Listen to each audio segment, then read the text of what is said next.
In this short tutorial, I will show you how to fix the issue of the cellular option missing on your iPhone running iOS 18. If you are unable to find the cellular option in your iPhone settings, it can be frustrating, but don't worry, there is a solution. To get started, open up the Settings app on your iPhone, scroll down a bit, and tap General.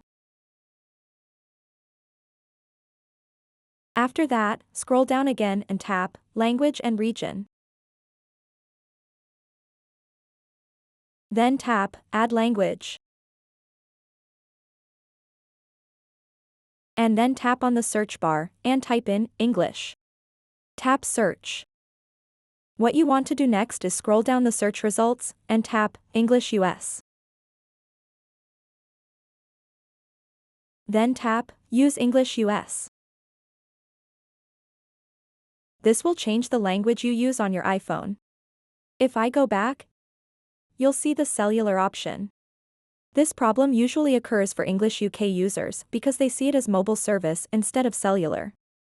However, for English US users, it is called cellular. By following these steps and adjusting the language setting on your iPhone, you can easily fix the problem of the missing cellular option and ensure that everything is displayed correctly according to your language preference. So that wraps up this tutorial. If you have any questions about this whole process, please let me know in the comments section below. And if this video helped you out, please give it a big thumbs up and subscribe to this channel for more tutorial videos like this one. Thank you so much for watching and have a good day.